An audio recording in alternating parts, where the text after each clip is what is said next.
Saya mau tanya kepada antum. Ini antum kan ngaji nih. Ya. Orang Syiah mengatakan bahwa Al-Quran sudah ada pemalsuan dan tidak terpelihara lagi. Perkataan mereka ini menentang Al-Quran, menentang ayat yang mana? Menentang tentang terpeliharanya Al-Quran. Allah berfirman apa? Inna nahnu nazzalna dzikra wa inna lahu lahafizun, dalam surah Al-Hijr ayat 9. Sesungguhnya kami yang menurunkan Al-Quran, kami yang memeliharanya. Berarti Al-Quran terpelihara tidak? Terpelihara. Nggak ada yang berubah satu huruf pun juga, tidak ada. Terpelihara Al-Quran. Ketika dia mengatakan Al-Quran itu sudah tidak terpelihara, berarti dia menentang Al-Quran. Kalau orang menentang Al-Quran, kafir atau tidak? Kafir. Bahkan di antara mereka ada menulis kitab. Seperti antum lihat di halaman 91, An-Nuri At-Tabrizi dalam kitabnya Faslul Khitab fi Itsbati Tahrifi Kitab Rabbil Arbab. Jadi An-Nuri itu telah menyebutkan dalam kitabnya khusus Faslul Khitab. Jadi penjelasan tentang penetapan sudah berubahnya kitab Al-Quran ini. Dia mengatakan sudah berubah. Bahkan orang-orang Syiah mengatakan bahwa menurut versi Syiah Al-Quran terdapat 114 surat kata mereka, tapi 26 ayat menyimpang. Ada yang mengatakan 112 surat. Dikurangi surat Muawwidhatain. Ada terdapat 115 surat, ditambah surat Al-Wilayah. Dan masih banyak lagi. Mereka mengatakan mushaf yang mereka punya mushaf Fatimah. Dari segini ini aja udah kafir mereka dari Al-Quran. Belum lagi yang lainnya kalau kita lihat. Jadi Syiah itu penentangannya dari semua segi ya. Dari Al-Quran mereka sudah menyimpang. Dan ini dalam kitab-kitab rujukan mereka itu ada penjelasannya tentang penyimpangan Al-Quran. Kemudian juga i'tiqad mereka tentang sunnah, mereka nggak mau terima sunnah kecuali yang datang dari imam mereka.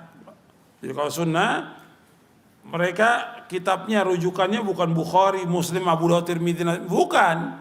Rujukan mereka kitabnya Al-Kafi, Al-Istifsar, Malihatul Faqih, At-Tahdhib dan yang lainnya. Mereka nggak pakai itu. Mereka pakai kitab Sahih Bukhari atau Muslim kalau mereka berhujah untuk menundukkan Ahlus Sunnah. Mereka pakai itu. Tapi selain itu mereka nggak pakai. Mereka nggak pakai tentang keadaan para sahabat yang disebutkan di Sahih Bukhari dan yang lainnya, nggak pakai mereka. Jadi mereka nggak, dari sunnah mereka sudah mengingkari sunnah-sunnah Nabi SAW. Mereka pegang kepada akwal siapa? Perkataan para imamnya mereka. Kemudian juga keyakinan mereka tentang imamah. Ini imamah menurut mereka sebagai rukun iman bagi mereka. Imamah itu bagi mereka termasuk rukun iman. Kalau kita rukun imannya ada 6, rukun iman kita ada 6. Benar nggak nih? Rukun iman kita ada 6. Jangan bengong ngaji bengong.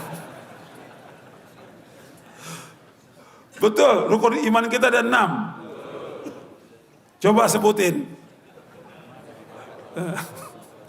Iman kepada Allah, malaikat, kitab-kitab, rasul-rasul, iman kepada yaumul akhir, iman kepada takdir baik dan buruk.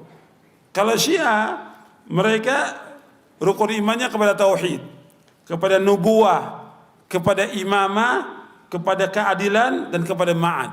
Ma'ad itu artinya hari akhir. 5. Tauhid, nubuwah, tauhid juga mereka tafsirkan menurut seenaknya mereka tauhid itu. Sama seperti Mu'tazilah. Memahami tauhid artinya mengingkari nama dan sifat Allah. Itu tauhid mereka bilang. Mu'tazilah menyebut tauhid tapi artinya mengingkari asma wa sifat. Begitu tentang Syiah. nubuah, kenabian, imamah, rukun iman, wajib imamah. Ini termasuk rukun Islam, rukun iman, imamah. Kemudian juga kalau rukun Islam, mereka ada istilahnya al-wilayah. Wilayah itu wilayahnya imam, loyalitas kepada imam.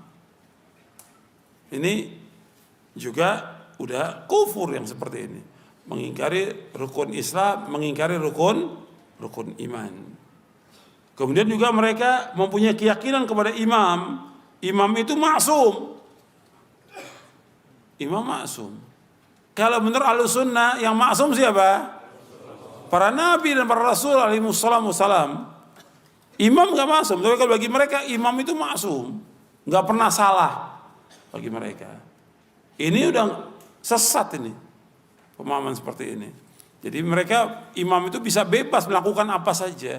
Sama seperti Tarekat Sufiyah mengatakan wali-wali itu maksum, sama. Jadi kesamaan, kalau kita lihat kesamaan Syiah itu sama dengan Tarekat, sama dengan yang lainnya sama.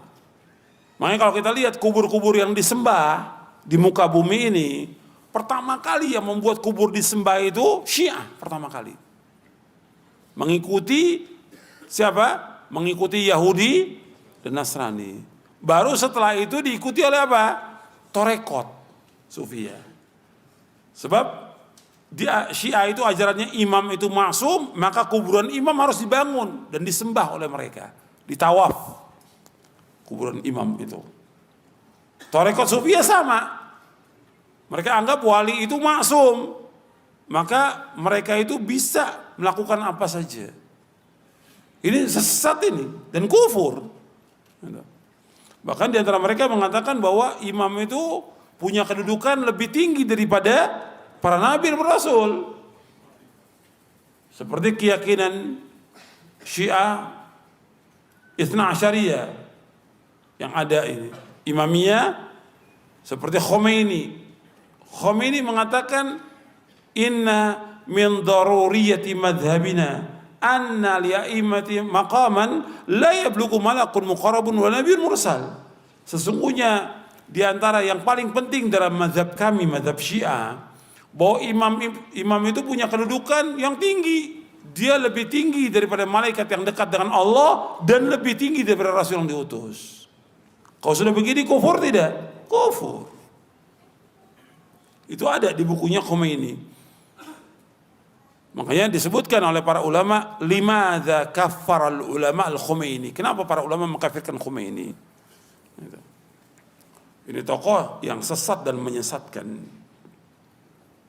Kemudian juga mereka punya akidah bada. Bada itu artinya ada yang Allah tahu, ada yang Allah tidak tahu, tapi imam tahu.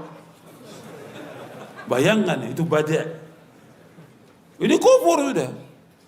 Ini keyakinannya mereka, orang-orang Syiah. Bahkan lebih parah lagi, mereka katakan Husain itu, kan mereka pakai 12 imam. Dari mulai Ali, kemudian Hasan, Husain, dan anaknya terus 12 imam. Itu mereka katakan yang mereka paling ini kepada Husain. Bagi mereka tuh Husain segala-galanya bagi mereka. Maka keturunan itu dari Husain, Hasan gak ada keturunannya. Kata mereka yang punya keturunan itu Husain, yang mulia itu Husain, Hasan tidak. Karena apa? Karena Hasan menyerahkan kekuasaan kepada siapa? Kepada Muawiyah. Pada tahun 40 Hijriah yang dikatakan Amul Jamaah. Karena Nabi sudah sebutkan waktu Hasan Husain masih kecil, Nabi sudah sebutkan. Kata Nabi bahwa inna ibni hadha sayuslihu fi'ataini 'azimataini minal muslimin. Bahwa anakku ini, maksudnya cucuku ini akan mendamaikan dua kelompok yang besar nanti. Dibuktikan dengan Hasan mendamaikan, menyerahkan kekuasaannya kepada Muawiyah untuk menghentikan pertumpahan darah. Dan itu dipuji oleh Nabi SAW. Waktu itu Hasan masih kecil. Dan terbukti pada tahun ke-40 Hijriah yang dikatakan Amul Jamaah. Maka orang Syiah nggak senang dengan Hasan. Meskipun masuk sebagai imam, anak turunnya nggak boleh. Yang boleh dari mana? anak turunnya Husain aja. Jadi kalau bilang mereka ini senang kepada Ahlul Bait, menghormati Ahlul Bait, ini dusta, kadzab mereka. Makanya kata Imam Syafi'i dan juga kata Syekhul Islam, orang yang paling dusta di muka bumi ini orang Syiah. Maka jangan percaya pada orang Syiah selama-lamanya sudah. Karena mereka punya ajaran apa? Taqiyah.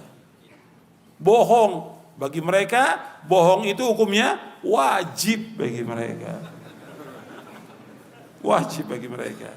Gak mungkin kalau ini Islam. Islam mengajarkan sejak kecil jujur. Maka diantara ciri Nabi Muhammad apa? Siddiq, jujur. Kemudian juga mereka gulu kepada imam-imamnya. Gulu mereka kepada imam-imam. Jadi imam itu maksum dan mereka menyembah imam-imam itu. Maka di antara mereka ada yang haji ke tempat imamnya, nggak ke Mekah mereka. Tanah suci mereka mana? Karbala. Tanah suci mereka Karbala, karb wa bala. Karbala, karb kesulitan yang terus menerus. Bala ya musibah, bencana. Karbala. Karb wa bala. Makanya terus mereka mendapatkan bencana. Terus karab wabala. Dibilang Karbala. Mereka mengatakan bahwa Karbala suci. Mereka ngambil tanah itu untuk sholat. Taruh di sini kalau sholat. Itu dari Karbala kata mereka. Kalau tokoh-tokohnya iya, tapi kalau yang awam tidak. Tapi kalau tokoh-tokohnya mesti bawa tanah itu. Karbala. Karab wabala. Maka bencana terus buat mereka. Gitu. Maka akhir kehidupannya banyak yang gila mereka. Karab wabala. Karena mereka mencaci maki para sahabat, dan bagi mereka mencaci maki sahabat merupakan apa? Agama, sebagaimana taqiyah agama. Kata mereka, at-taqiyatu dini wa dinu abai, kata mereka. Dalam kitab mereka bahwa taqiyah itu adalah agamaku dan agama nenek moyangku. Wajib taqiyah. Begitu juga mereka mencaci maki para sahabat merupakan agama, wajib bagi mereka. Karena mereka berpendapat bahwa sesudah wafatnya Rasulullah, para sahabat semuanya murtad. Kecuali yang nggak murtad, Ali bin Abi Thalib, Salman Al-Farisi, Abu Dzar Al-Ghifari, dan yang lainnya berapa orang. Semuanya murtad. Berarti mengkafirkan siapa? Para sahabat. Yang paling mereka benci, dua orang yang dicintai oleh Allah dan Rasulnya. Siapa? Abu Bakar dan Umar. Nggak mungkin mereka ini orang Islam, nggak mungkin. Kalau orang Islam mesti mencintai siapa? Sahabat Abu Bakar dan Umar. Kita tadi sudah bahas hadis bahwa Nabi menyuruh kita mengikuti siapa? Abu Bakar. Iqtadu bil ladzina ba'di Abi Bakar wa Umar. Dan akan mengikuti dua orang sahabatku sudah wafatku, Abu Bakar dan Umar. Dan orang yang paling mulia Abu Bakar dan Umar, tokohnya para sahabat. Tempatnya di sorga. Dan dua-duanya juga sebagai apanya Nabi? Sebagai sahabat dan juga apa? Mertuanya Nabi. Mertua Nabi sangat dekat, hubungan yang luar biasa. Tapi itu jadikan agama mencaci maki sahabat Abu Bakar dan Umar.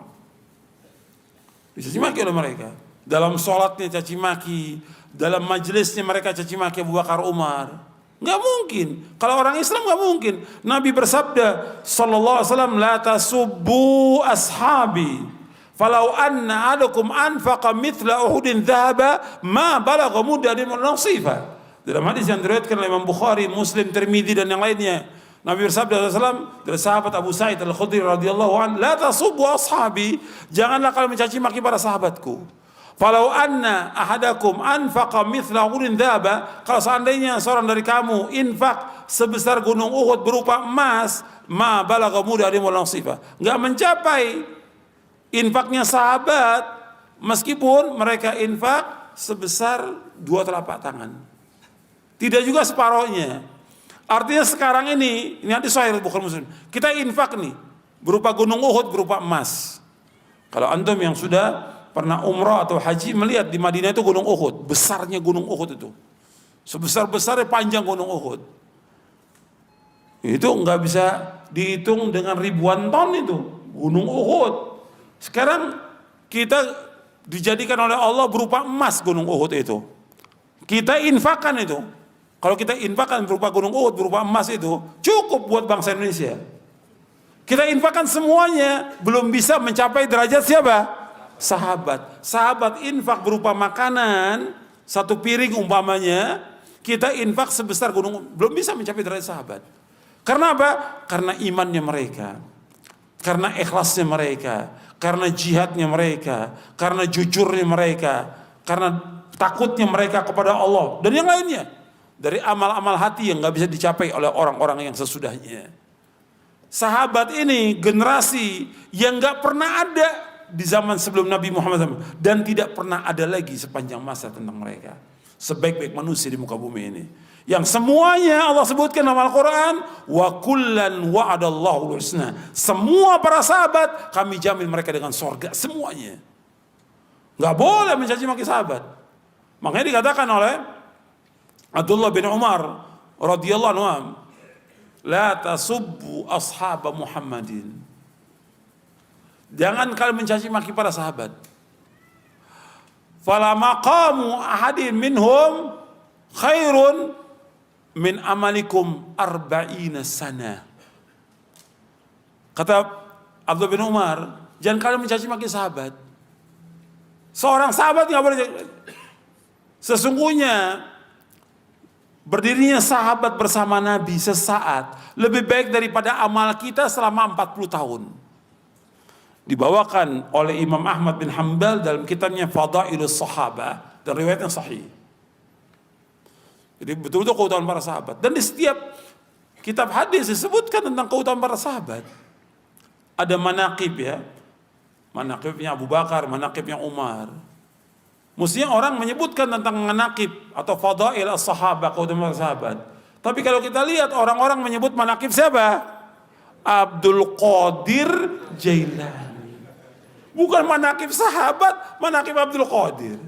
Betul, Syekh Abdul Qadir ini orang mulia. Dia orang soleh. Tapi yang pantas disebutkan siapa? Sahabat yang lebih mulia dari semua manusia di muka bumi ini. Antum lihat kalau ahlul bid'ah itu bukan menyebutkan yang benar, ini udah salah Syiah. Kemudian diikuti lagi sama ahlul bid'ah yang lain. Kemudian mereka ngadakan itu manakiban, istilahnya manakiban.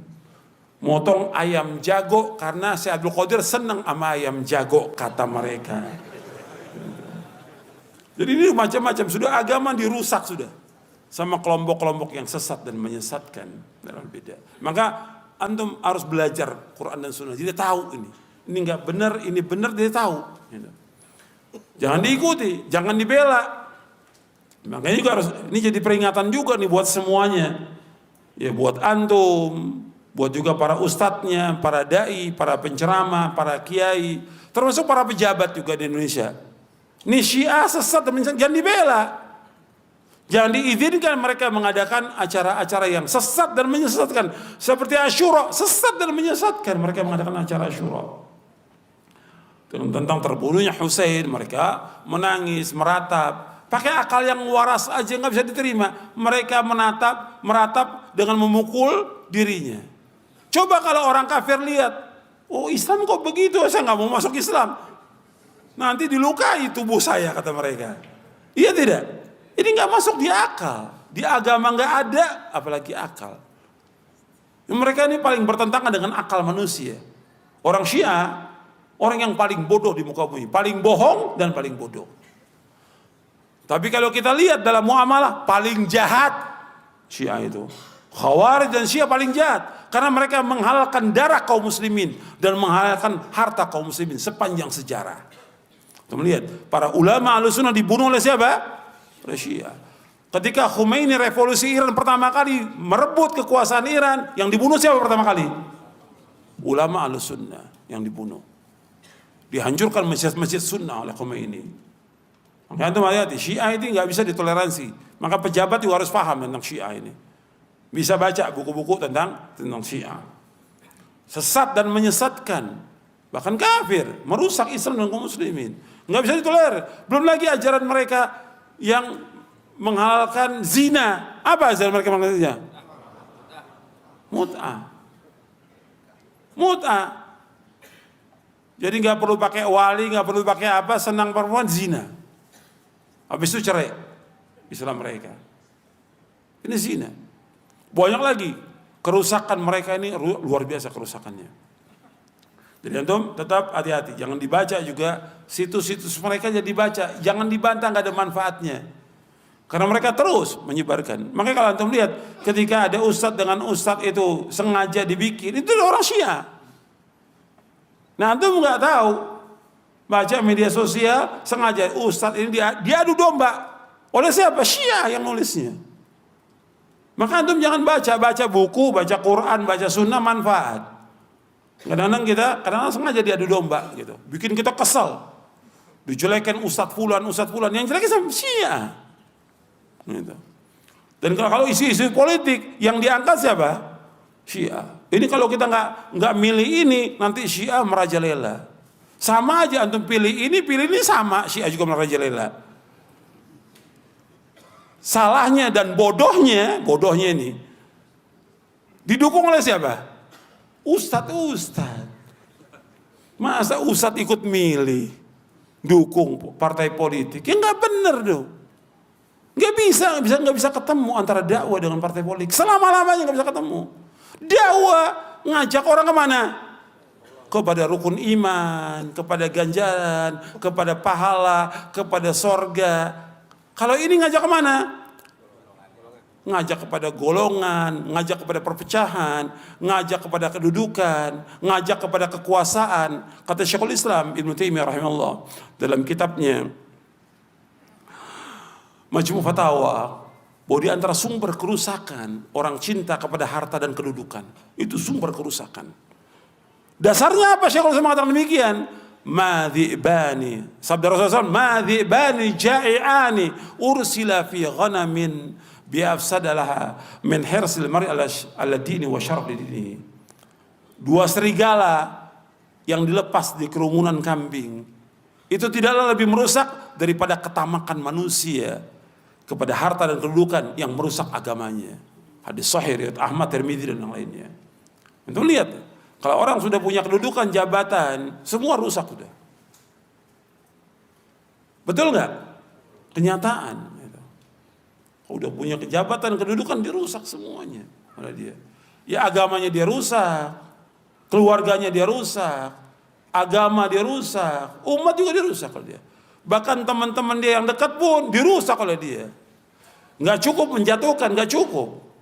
Tapi dia berpikir bagaimana supaya temannya itu mati, gitu. Atau dipenjara. Iya tidak? Itu jahat. Ini kedudukan, berbahaya. Makanya ketamakan itu nggak bakal ketemu kita. Antara dakwah dengan yang seperti ini akan ketemu selama-lamanya. Kita kembali kepada tadi. Jadi Syiah ajarannya itu sesat dan menyesatkan. Kalau kita lihat lagi, sahabat-sahabat dicaci maki yang mulia. Abu Bakar dan Umar dicaci maki oleh mereka. Kemudian anaknya, siapa anaknya Abu Bakar? Istrinya Nabi siapa? Aisyah. Anaknya Umar, istrinya Nabi siapa? Hafsah. Dua-duanya juga dicaci maki. Istri Nabi yang lain nggak dicaci maki, dua dicaci maki. Ini berarti bukan dari Islam. Makanya ajaran Syiah, agama Syiah didirikan oleh siapa? Oleh Yahudi. Abdullah bin Saba al-Yahudi la'natullah alaih. Dibuat oleh seorang Yahudi, Abdullah bin Saba la'natullah alaih. Karena dijelaskan dalam hadis yang hasan, Nabi bersabda, man sabba ashabi fa'alaihi la'natullah wal malaika wan nas ajma'in. Barang siapa mencaci maki para sahabatku, dia mendapatkan laknat dari Allah, malaikat dan seluruh manusia. Barang siapa mencaci maki sahabatku, dia mendapatkan laknat dari Allah, malaikat dan manusia. Enggak mungkin orang yang waras atau orang yang punya iman dalam hatinya itu mencaci maki sahabat, enggak mungkin. Kalau dia mencaci sahabat, berarti dia orang apa? Orang munafik, orang zindik. Makanya orang-orang Syiah itu mereka adalah orang-orang zindik. Bahkan mereka juga punya keyakinan tentang roja'ah. Apa roja'ah itu? reinkarnasi. Jadi nanti Nabi akan dibangkitkan dari kuburnya sebelum hari kiamat. Hasan, Hussein, Ali dibangkitkan untuk apa? Untuk menyiksa Abu Bakar, Umar dan lainnya. Bayangkan reinkarnasi. Ini udah sesat, kufur ajaran mereka ini. Dan akal juga di Quran, kalau orang sudah meninggal bisa balik ya ke dunia? Nggak bisa. Quran mengatakan min waraihim barzakhun ila yaumi yub'atsun. Di belakang mereka ada barzah sampai hari dibangkitkan. Udah nggak bisa lagi. Jadi barzakh. Banyak kalau saya lihat penjelasan ulama Ahlussunnah. Saya bawakan satu aja. Tentang pengkafiran Syiah itu banyak sudah. Sampai Ibnu Katsir juga membawakan. Nanti antum lihat dalam tafsir Ibnu Katsir ketika menafsirkan ayat dalam surah Al-Fatih di ayat yang terakhir. Dibawakan perkataan Imam Malik tentang kafirnya orang-orang Syiah di tafsir Ibnu Katsir. Dan banyak kalau saya lihat puluhan nih saya catat tentang para ulama mengkafirkan Syiah. Saya ambil satu aja. Perkataan Abu Zur'ah Ar-Razi. Abu Zur'ah Ar-Razi termasuk imam dari imam-imam ahli hadis, termasuk pembesarnya imam ahli hadis Abu Zur'ah Ar-Razi yang wafat tahun 264 Hijriah. Kata beliau rahimahullah, "Idza ra'aita ar-rajula yantaqisu ahadan min ashabi Rasulullah sallallahu alaihi wasallam fa'lam annahu zindiq." Lianna Rasul SAW indana haqqun wal Quran haqqun wa inna ma adda ilayna hadzal Quran wa sunan ashabu Rasul SAW wa inna ma yuriduna yajrahu syuhudana liyubtilu kitab wa sunnah wal jaru bihim awla wa hum zanadiqa. Apabila engkau melihat seseorang mencaci seorang dari para sahabat Rasulullah SAW, mencaci maki seorang sahabat Rasulullah, maka ketahui bahwa dia zindik. Apa mana zindik? Munafik. Karena Rasulullah SAW itu benar. Kemudian Quran itu benar. Dan yang menyampaikan kepada kita Quran dan Sunnah siapa? Sahabat Rasulullah SAW. Sesungguhnya mereka yang mereka inginkan apa? Merusak kesaksian kita. Untuk apa? Untuk membatalkan Quran dan Sunnah.